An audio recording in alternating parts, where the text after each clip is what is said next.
L'annonce de l'acquittement du sénateur et ancien vice-président de la République du Congo-Kinshasa, Jean-Pierre Bemba Gombo, a été accueillie comme un coup de tonnerre le vendredi 8 juin.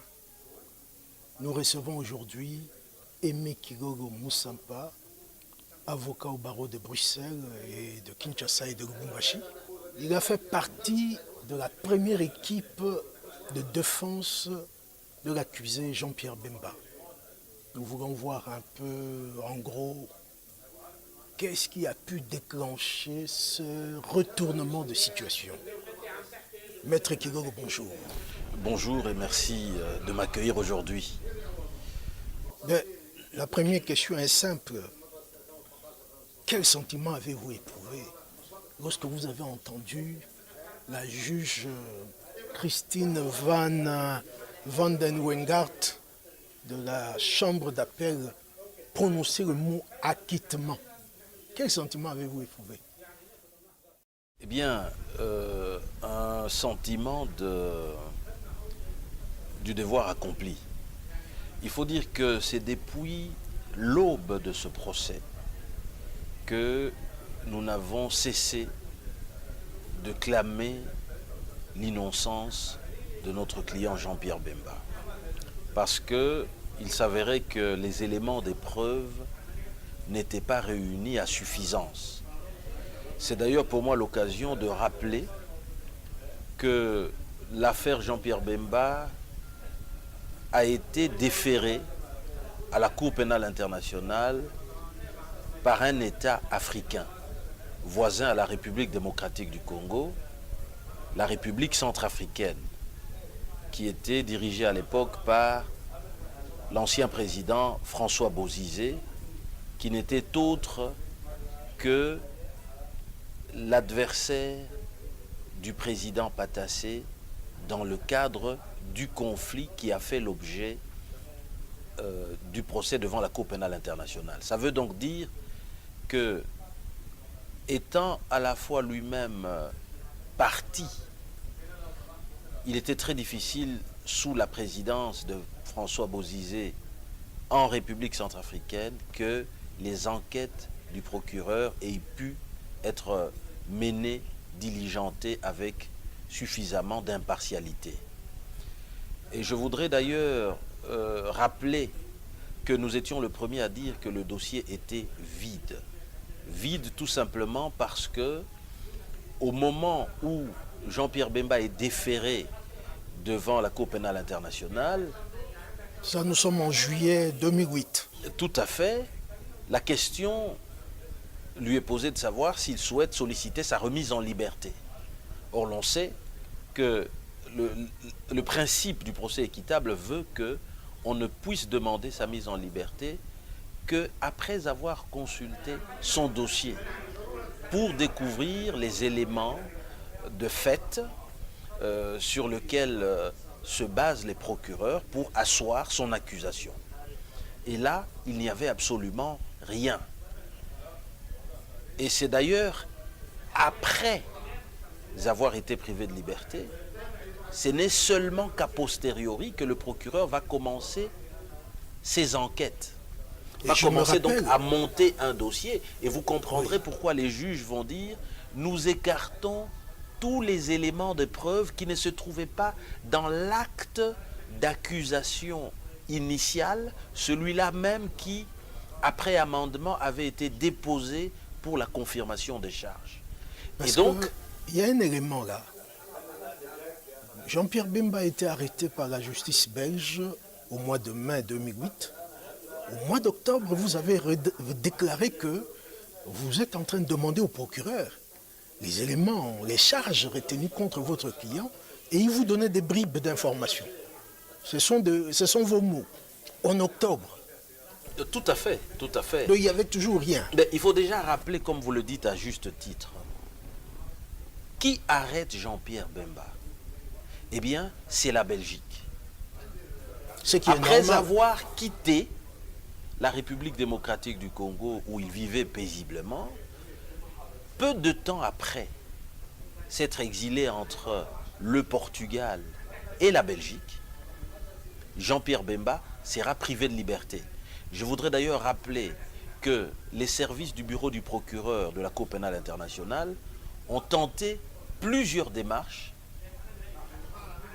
auprès des autorités de la République démocratique du Congo, auprès des autorités du Portugal, sans jamais avoir bénéficié d'une coopération qui permette l'arrestation de Jean-Pierre Bemba. C'est seulement la Belgique, les services secrets belges, qui vont coopérer pour son arrestation.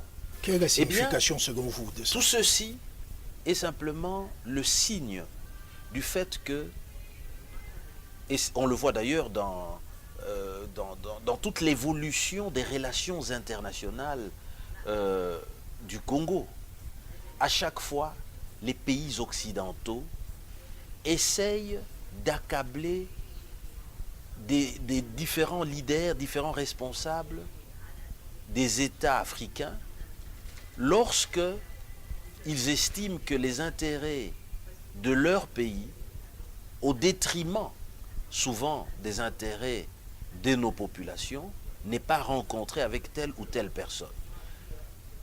À l'époque, effectivement, Jean-Pierre Bemba sera donc accablé finalement par des pays occidentaux qui estimaient qu'ils gênaient leurs intérêts. C'est la Belgique, comme souvent, qui va être la cheville ouvrière de cette opération d'arrestation de Jean-Pierre Bemba. Et comme souvent aussi, c'est un pays africain, un pays voisin, cette fois-ci la République centrafricaine, qui va faire cette sale besogne d'envoyer devant la Cour pénale internationale un dossier, finalement en faisant de la sous-traitance pour des intérêts occidentaux. Alors aujourd'hui, on voit qu'avec l'évolution de l'actualité, on constate qu'il y a un certain nombre de décisions qui sont prises sur la République démocratique du Congo. Enfin, quelle que soit d'ailleurs leur arriver. légitimité, Ouais. je voulais simplement le souligner. On a vu à Paris le président On va y Macron, arriver. et j'en passe. On a vu à Bruxelles, et on voit récemment qu'il va y avoir une rencontre en Angola avec le président de l'Union africaine, le président Kagame, autour de la République démocratique du Congo. Eh bien, tout ceci, évidemment, marque négativement l'histoire de la République démocratique du Congo, parce qu'à chaque fois, les richesses, les ressources naturelles du Congo attirent indéfiniment les intérêts occidentaux qui instrumentalisent des pays voisins africains à notre pays pour mettre en place des schémas qui sont décidés généralement dans des officines en Occident, sans nécessairement que soient associés les leaders congolais. La deuxième question, c'est de savoir comment se fait-il que la CPI a trouvé 10 années après, a découvert qu'il y a eu des erreurs. Quel est l'élément déclencheur qui apporte cette espèce de vent nouveau au sein de la CPI, selon vous? Qu'est-ce qui a changé au niveau, peut-être pas de l'accusation, mais des juges? Qu'est-ce qui a changé? Est-ce qu'on a changé des juges? On a changé des magistrats assis? Qu'est-ce qui a changé selon vous? Eh bien, je veux vous dire que c'est une question que je n'ai pas arrêté de me poser dès l'instant où le mot acquittement a été prononcé. Quoique je n'en ai pas été surpris, mais ma question a été de savoir pourquoi ça vient 10 ans après, alors que ça aurait pu venir déjà en 2009, lorsque les juges eux-mêmes ont recusé la théorie du bureau du procureur qui prétendait que Jean-Pierre Bemba s'était impliqué personnellement dans la commission des crimes à Bangui. Eh bien, je dirais que c'est finalement le tribunal de l'histoire qui fournira la réponse à cette question après que les uns et les autres auront fourni sur la place publique leur part des vérités dans ce dossier. C'est ce que je ferai en ce qui me concerne. Mais d'un point de vue juridique, il faut simplement constater que pour qu'une personne soit condamnée en qualité de commandant ou de supérieur hiérarchique militaire, il y a un certain nombre de conditions qui doivent être réunies. Le premier, il faut d'abord qu'il y ait de crimes qui aient été commis par ces soldats. Deuxième élément, il faut encore prouver qu'il exerçait le commandement sur ce soldat pendant la commission des crimes. Troisième condition, il faut encore prouver qu'il n'a pas pris un certain nombre de mesures, une fois informé, pour réprimer ou arrêter la commission de ces crimes. Alors, c'est autour, évidemment, de ces trois notions que tout le débat, finalement, toute l'affaire Bemba a été jugée. Et la conclusion aujourd'hui, simplement, c'est de dire, en ce qui concerne le premier élément, les crimes, oui, effectivement, il y a eu des crimes. Mais il ne faut pas oublier que le territoire centrafricain est grand d'environ 600 000 km². On parle d'exactions qui se sont déroulées durant 4 mois et qui, sur un théâtre d'opération dans lequel opérait pas seulement le troupe du MLC, oui, mais aussi plusieurs autres forces venues de l'étranger appelées à la rescousse du président Patassé. Et donc finalement, les infractions les tchadiens de Bozizé. Tout à fait de l'autre côté. Ouais. Les infractions qui ont été établies à charge des soldats du MLC, c'est finalement un meurtre, c'est 5 actes de pillage, c'est 20 actes de viol. C'est très grave. Ce n'est pas le nombre qui importe. Donc il y a eu des infractions, des crimes établis judiciairement devant la Cour pénale internationale à charge des soldats du MLC. Maintenant, la question, c'est de savoir qui en est responsable. Et là, les juges ont répondu en disant Jean-Pierre Bemba n'est pas responsable parce que ces troupes étaient physiquement éloignées de lui, que tout ceci se passait sur un territoire étranger souverain et que Jean-Pierre Bemba avait écrit au Premier ministre de l'époque pour demander justement que la République centrafricaine, en tant qu'État, puisse mener des enquêtes pour la manifestation de la vérité. Mais la CPI n'ignorait pas tout cela. Mais justement, c'est ce que je vais vous dire. Nous avions, dès le départ, dénoncé une chose.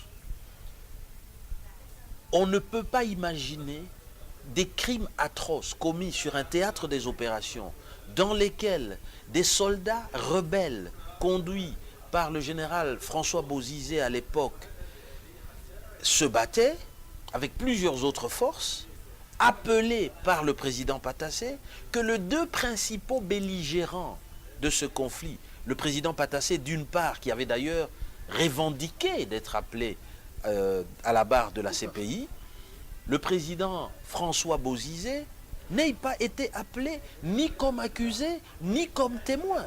Mais ça, nous l'avions dit, nous avions crié au procès inéquitable. Et donc, tout ceci est la démonstration du fait que le bureau du procureur a systématiquement visé une personne pour répondre à un agenda de politique internationale et que finalement, on ne pouvait pas accabler les autorités centrafricaines de l'époque parce qu'elles faisaient de la sous-traitance dans le cadre de cette affaire politico-judiciaire.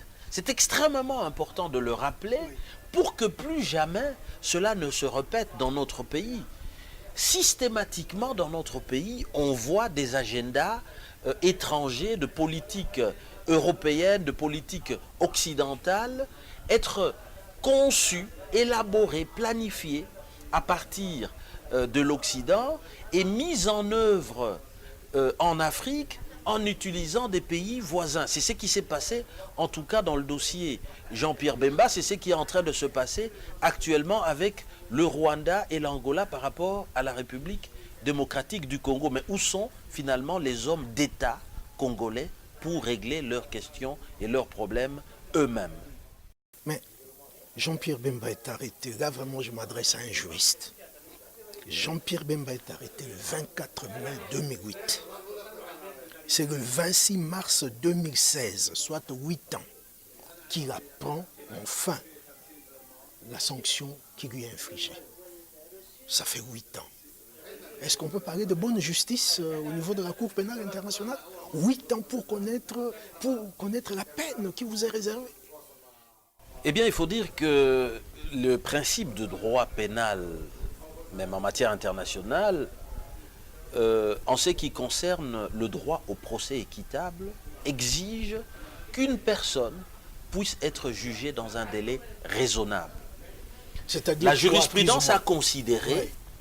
que lorsque l'on dépasse généralement dans des affaires complexes 5 ans, on entre dans le champ de ce qui peut être considéré, sauf exception, un procès inéquitable. Parce que le délai raisonnable a été dépassé, parce qu'on considère qu'on ne peut pas infliger indéfiniment, pendant de longues années, une souffrance, une privation à un homme, à une famille, exclure finalement une personne, le soustraire de la société pendant des années, alors qu'il continue à bénéficier encore à ce moment-là de la présomption d'innocence. Ce qui veut dire que, en un seul mot, je vous dirais que prenez le procès de génocide rwandais qui a été jugé en Belgique, ici où nous nous trouvons devant, dans le cadre de la compétence universelle belge. Prenez le cas par exemple des génocidaires rwandais qui ont été jugés à Paris par la cour d'assises. Vous savez encore que même le tribunal en Allemagne aussi a jugé. Mais ça se fait chaque fois sur un délai de 12 mois. Le dossier est réglé. Pourquoi est-ce que devant la Cour pénale internationale, ça doit durer de très longues années? Est-ce qu'aujourd'hui, la Cour pénale internationale est un tribunal qui est prêt à fonctionner de façon impartiale, de façon autonome? Ou est-ce qu'on est là plutôt dans une cour qui est politisée? Je voudrais redire tout le respect que j'ai pour les juges les plus brillants que nous avons devant cette cour. Mais je voudrais quand même déplorer la politique criminelle qui est menée par le bureau du procureur de la CPI, qui ressemble beaucoup plus à une espèce d'officine politico-diplomatique Ou de règlement de compte. qui finalement, au lieu de rendre justice, au lieu de rechercher la vérité, est au service des politiques étrangères et essentiellement de politiques internationales suivant les intérêts du moment. Justement, l'opinion a été surprise de voir Jean-Pierre Bemba seul à la barre. L'ancien procureur Moreno Ocampo, en 2010, il a déclaré qu'il n'avait pas de preuves pour poursuivre Patassé, Ange Félix Patassé, alors que dans l'acte d'accusation établi par la Cour de cassation de Centrafrique, c'était l'accusé principal. Et Ocampo n'a même pas lancé de mandat d'arrêt contre lui. Est-ce qu'il n'y a pas un problème là? Qu'il n'y ait aucun responsable politique ou militaire de Centrafrique au moment où les troupes du MLC étaient mis à la disposition justement de ces responsables-là. Mais c'est un gros problème, nous l'avions dit. C'est un conflit qui se passe dans les cadres d'opérations militaires. La République centrafricaine avait une armée, avec une hiérarchie. Le président de la République, et c'est d'ailleurs le rapport de FIDH, quand les éléphants se battent, c'est l'herbe qui souffre qui le dit. Le commandant suprême, c'est le président Ange Félix Patassé, il n'a pas été appelé. Il y avait le général Bombayake qui était le commandant de la garde présidentielle et qui prenait part finalement au niveau du commandement militaire le plus élevé, au niveau politico-stratégique, pour définir les objectifs militaires qui devaient être atteints. Il n'a jamais été appelé dans ce dossier. Il y a aussi le Tchadien Abdoulaye Miskin. Absolument, qui est venu comme responsable d'une milice loyaliste pro-Patassé et qui était impliqué dans les opérations ensemble avec les troupes du MLC. Il n'a jamais été appelé. Et donc finalement, la question c'est de savoir, est-ce que le bureau du procureur de la CPI cherchait véritablement à rendre victime, à rendre justice aux victimes centrafricaines? Nous avons dans ce dossier plus ou moins 5000 victimes qui ont été enregistrées. Est-ce que le but était simplement un règlement de compte de politique internationale? Il faut le dire, c'est très important. Je le dis pourquoi. Est un bouc émissaire parfait.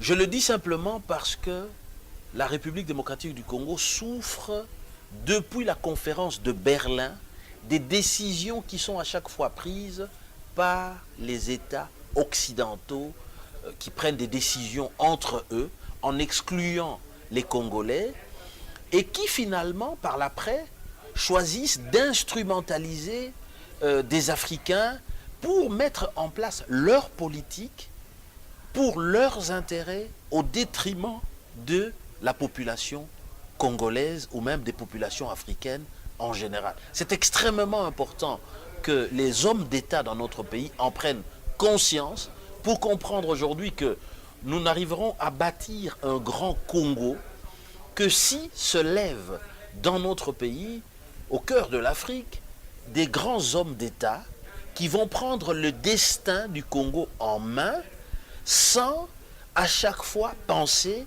que la solution doit venir du Rwanda, de l'Angola, de la Belgique, de la France ou des États-Unis. Mais il y a aussi, vous parlez de la France, beaucoup pointent un doigt, beaucoup d'observateurs pointent un doigt accusateur en direction de la France.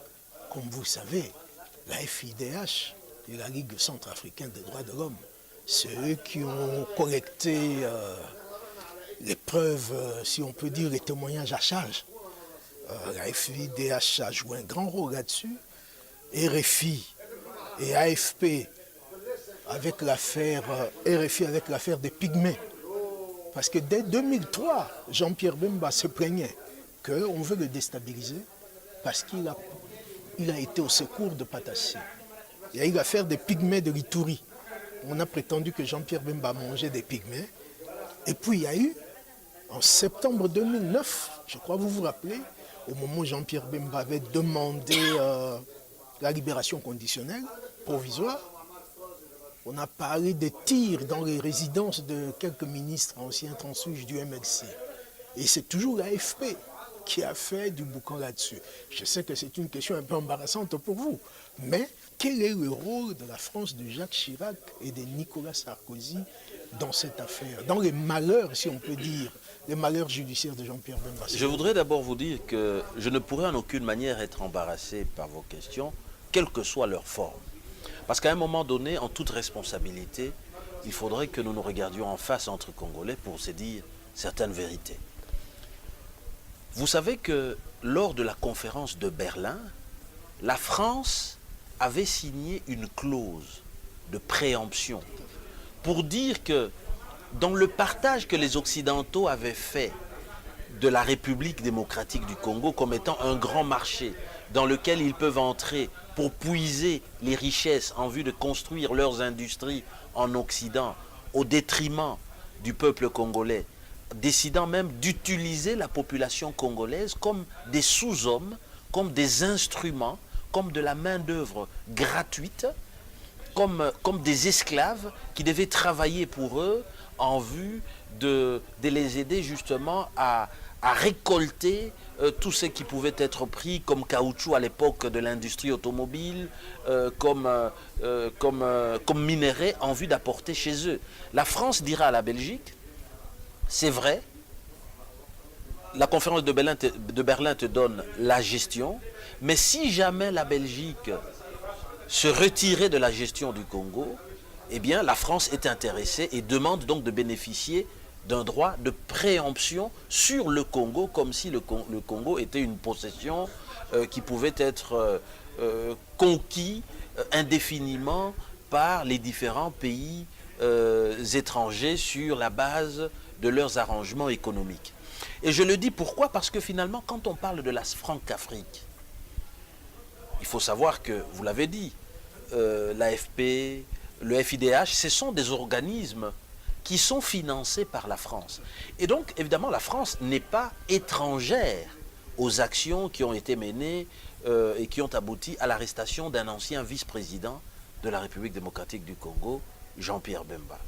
C'est la même France qui, aujourd'hui, vous avez sans doute lu, il y a beaucoup d'encre qui ont coulé dans l'actualité tout récente, pour dire, mais est-ce que la Franc-Afrique est réellement enterrée ou est-ce que Macron n'est pas aujourd'hui dans une lignée qui le ramène à remettre sur la table la Franc-Afrique avec tout ce système d'influence en Afrique? Est-ce qu'au-delà de ce que les Français ou l'État français ou les gouvernants de la France ont reproché à Jean-Pierre Bemba en disant « Tu es allé t'enliser dans le précaré français qui est la République centrafricaine, un marché d'exploitation économique pour la France au détriment des populations centrafricaines.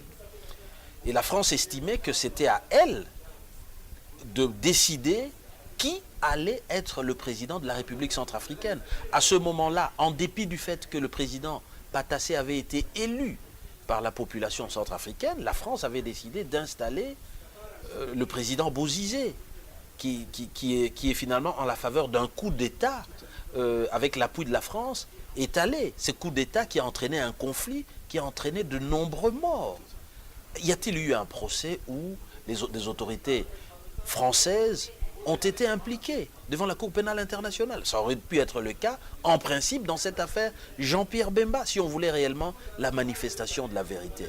Mais c'est dans cette même lancée qu'on voit aujourd'hui le président Macron prendre le devant et estimer que le Congo n'appartient pas seulement à la Belgique et que désormais la France se met aussi en position de définir des politiques et de décider peut-être même de qui va être le candidat favori de la France pour les prochaines élections en République démocratique du Congo. Restons très attentifs à tout cela, veillons à ce que pour les élections qui se préparent, qui se profilent à l'horizon, parce que c'est dans quelques jours, je pense dans 2 semaines déjà, que le corps électoral sera en principe convoqué.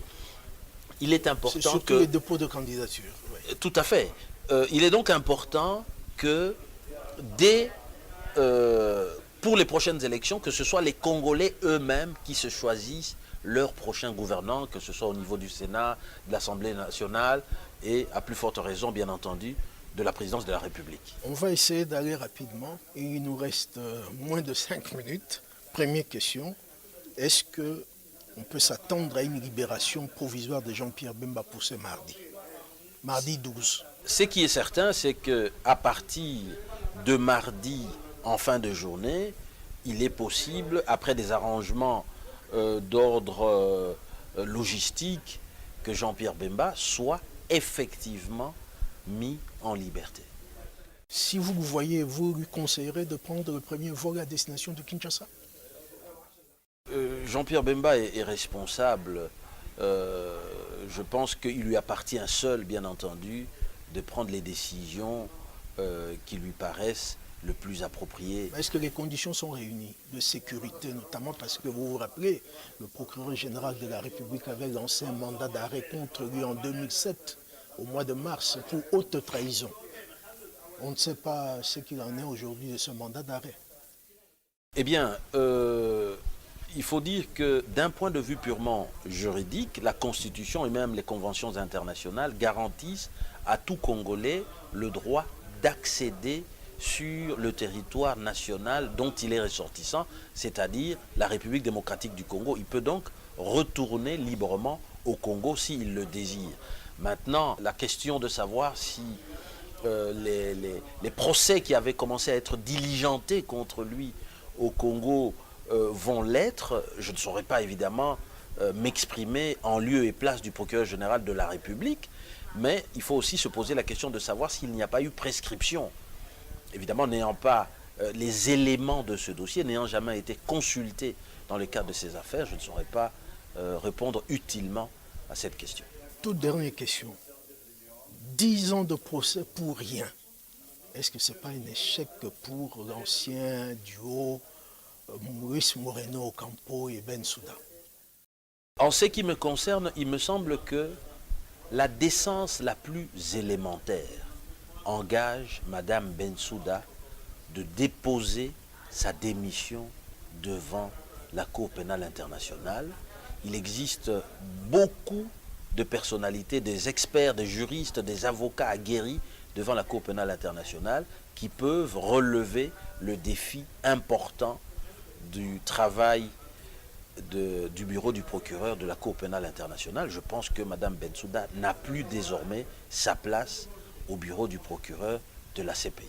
Parce que des millions de victimes centrafricaines ont été trompées pendant plus de 10 ans, que plus de 100 millions d'euros ont été dépensés dans ce procès Jean-Pierre Bemba pour rien, tout simplement parce que les bureaux du procureur n'ont pas voulu entendre raison lorsque en notre qualité d'avocat, nous leur avions demandé d'appeler à la barre toutes les personnes qui étaient indispensables pour la manifestation de la vérité. Je pense aux autorités centrafricaines, dans la hiérarchie militaire et même dans la hiérarchie politico-administrative.